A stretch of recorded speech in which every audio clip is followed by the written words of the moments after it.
तो हम आज बात करेंगे आपसे त्रिभुज के उदाहरण 4 पर, लेकिन उससे पहले समरूपता की कुछ कसौटियां आइए उस पर चर्चा कर लें। तो दो त्रिभुज समरूप कब होंगे, उसके लिए 4 कसौटियां यहाँ पर है। ठीक, यहाँ लिख दिया। ए मतलब एंगल यानी कि कोण होता है, एस मतलब साइड यानी कि भुजा होता है। तो चारों कसौटियां क्या है? पहला एंगल एंगल एंगल यानी कि ए। दूसरा है एंगल एंगल यानी ए। फिर साइड साइड साइड यानी एस। फिर साइड एंगल साइड यानी एस। तो यहाँ एंगल एंगल एंगल यानी कोण कोण कोण क्या होता है? अगर दो त्रिभुज हैं, अगर तीनों कोण क्या हो? बराबर, संगत कोण। ए पी के बराबर, बी क्यू के बराबर और सी आर के बराबर। यानी अगर दो त्रिभुज हैं, यदि उनके संगत कोण बराबर हैं तो वहाँ समरूपता की ए कसौटी लगता है। ठीक, और यदि किसी त्रिभुज के केवल दो ही कोण बराबर हों, केवल दो ही कोण बराबर हों, तो तब भी वो त्रिभुज समरूप होते हैं और उसे समरूपता की कौन से कसौटी कहते हैं? ए। ठीक, इसके बाद एस मतलब भुजा भुजा भुजा। तो दो त्रिभुज समरूप होंगे अगर उनके संगत भुजा का अनुपात बराबर हो। जैसे ए बी बटे पी क्यू बराबर, ए सी बटे पी आर बराबर, बी सी बटे क्यू आर। अगर संगत भुजा का अनुपात बराबर है तब भी वो त्रिभुज समरूप होते हैं। किस कंडीशन से? एस। ठीक, फिर एस कसौटी कब लगेगा? यानी भुजा कोण भुजा। तो यह कसौटी तब लगेगा जब दो भुजा का अनुपात बराबर हो और उन भुजाओं के बीच का कोण बराबर हो, तो वहाँ समरूपता की एस कसौटी लगता है। जैसे ए बी बटे पी क्यू बराबर ए सी बटे पी आर हो जाए और उनके बीच का कोण यानी कोण ए बराबर कोण पी हो, तो वहाँ समरूपता की एस कसौटी लगता है। ठीक, तो अब आइए हम बात करते हैं उदाहरण नंबर 4 पर। तो देखिए उदाहरण नंबर 4 क्या रहा है? कह रहा आकृति दिया हुआ है। इस आकृति में यदि पी क्यू समांतर है आर एस के, तो सिद्ध कीजिए त्रिभुज पी ओ क्यू समरूप होगा त्रिभुज एस ओ आर के। ठीक, तो यह दिया है कि पी क्यू समांतर है एस आर एस के, तो सिद्ध करना है कि पी ओ क्यू समरूप होगा एस ओ आर के। ठीक, तो आइए सिद्ध किया जाए। ठीक, तो देखिए यह रेखा और यह रेखा जब समांतर है तो देखा जाए यह तिर्यक रेखा इसे प्रतिच्छेद कर रही है, और जब दो समांतर रेखाओं को तिर्यक रेखा प्रतिच्छेद करता है तो एकांतर कोण क्या होता है? आपस में बराबर। और भाई ये दोनों समांतर है, देखा जाए तो ये क्यू आर भी एक तिर्यक रेखा का ही तो काम कर रहा है, और जब दो समांतर रेखा को तिर्यक रेखा प्रतिच्छेद करता है तो एकांतर कोण क्या होता है? बराबर। दो कोण बराबर, तीसरा भी कर लेते हैं। देखिए जब दो रेखाएं एक दूसरे को प्रतिच्छेद करती हैं तो शीर्षाभिमुख कोण क्या होते हैं? आपस में बराबर। यानी कि यह कोण और यह कोण क्या होगा? आपस में बराबर। क्यों होगा? क्योंकि यह दोनों शीर्षाभिमुख कोण हैं। तो इस तरीके से तीनों कोण बराबर हो जाएंगे और यहाँ पर समरूपता की ए कसौटी लग जाएगा। ठीक, तो आइए लिखा जाए। बात करेंगे हम किसमें? त्रिभुज पी ओ क्यू तथा त्रिभुज एस ओ आर में। तो अब इस त्रिभुज में हम क्या देख रहे हैं? इन दोनों में बात किया जाएगा। क्या देख रहे हैं? देखिए चूंकि पी क्यू समांतर है आर एस के, यह बात क्या है? दिया है। ठीक, तो अब क्या होगा? कोण पी बराबर कोण यस के होगा। क्यों होगा? यहाँ लिख देंगे क्योंकि एकांतर कोण है। अगला कोण क्यू बराबर होगा कोण आर के। क्यों? क्योंकि यह भी क्या है?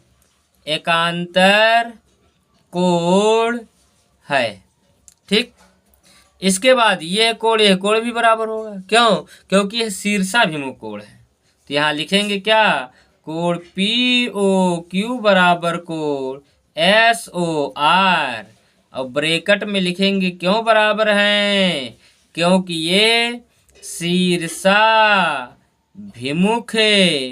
कोण हैं। अब जब तीनों कोण बराबर हो गए तो क्या ए समरूपता कसौटी से क्या होगा? त्रिभुज पी ओ क्यू समरूप होगा त्रिभुज यस ओ आर के।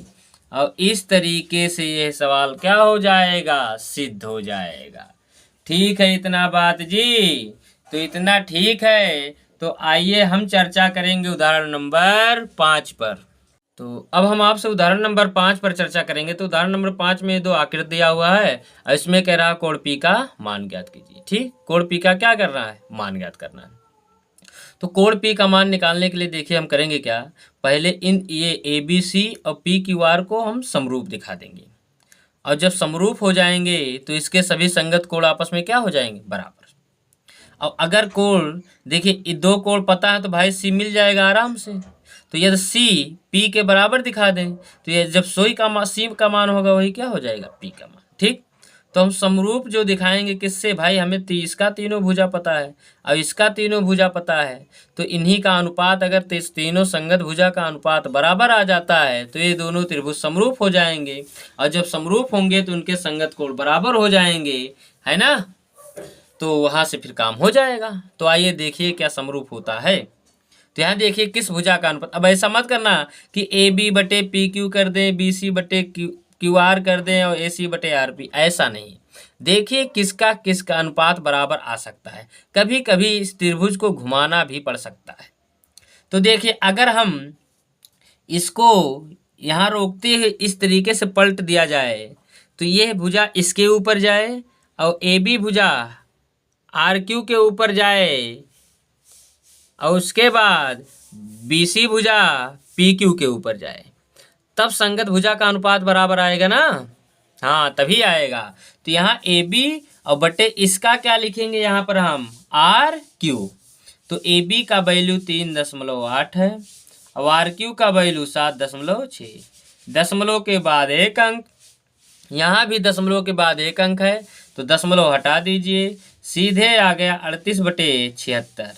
तो कट कर दीजिए, 38 से करना 38 और 38 दूनी 76, यानी इसका वैल्यू आया 1/2। ठीक, अब दूसरा और निकाल लीजिए। दूसरा कौन? अब निकाल लेते हैं BC। और जब BC लेंगे तो BC के संगत कौन बनेगा? यह भुजा QP। कौन बनेगा? QP।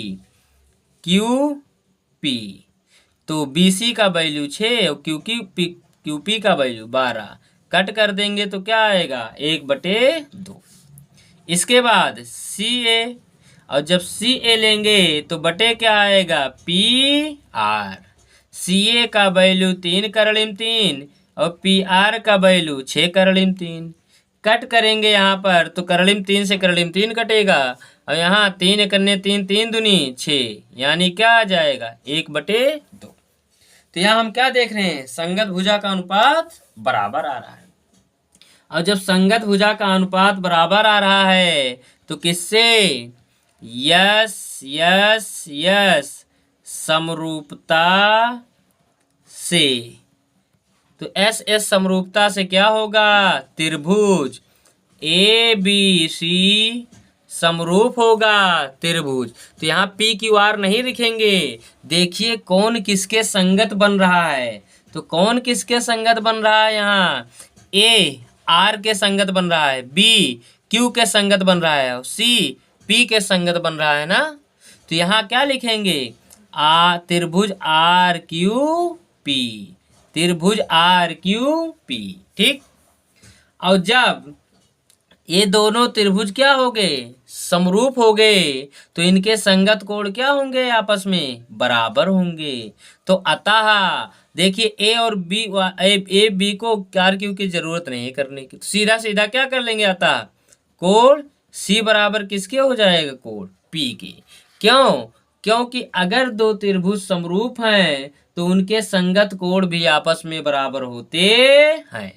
ठीक है जी, चाहे यहाँ पर लिख दे साइड में क्या कि समरूप त्रिभुजों के संगत कोण हैं। तो संगत कोण यहाँ पर ध्यान रखना, संगत कोण लेकर चलना है, नहीं कि आप चाहे से लिख दें। ठीक, तो अब देखिए इसको मान ले, क्या मान ले यहीं पर, चलिए हम 1 मान लेते हैं। अब बात कर लेते हैं इस त्रिभुज में, त्रिभुज ABC में इसके तीनों कोणों का योगफल क्या होगा 180, यानी कि कोण A प्लस कोण B प्लस कोण C बराबर 180 डिग्री। कोण A का मान 80 डिग्री, कोण B का मान 60 डिग्री और कोण C के जगह क्या रख सकते हैं, कोण P। क्यों? क्योंकि कोण C कोण P के बराबर है। तो 80 और 60 जोड़ देंगे, कितना हो जाएगा 140 डिग्री प्लस कोण P बराबर 180 डिग्री। 140 प्लस है, दूसरे तरफ भेज देंगे तो माइनस हो जाएगा। तो यानी कि कोण P बराबर 180 डिग्री में से 140 डिग्री घटा देंगे तो क्या बचेगा, केवल 40 डिग्री। और यही क्या हो गया, आपका आंसर हो गया। ठीक है जी। तो इस तरीके से उदाहरण नंबर 5 भी कंप्लीट हो जाता है। तो इस चैप्टर में हमेशा ये ध्यान रखना, संगत कोण को विशेष ध्यान देना। ऐसा नहीं कि चाहे जिसको समरूप दिखा दे, गलत हो सकता है। जैसे ABC है तो PQR आप नहीं लिख पाएंगे। देखिए A किसके संगत जा रहा है, B किसके संगत जा रहा है और C। तो वैसे जैसे AR के संगत गया, B Q के और C P के, तो इस तरीके से लिखना है। ठीक, चलिए ठीक है, बाकी हम बात करेंगे नेक्स्ट एग्जाम्पल पर।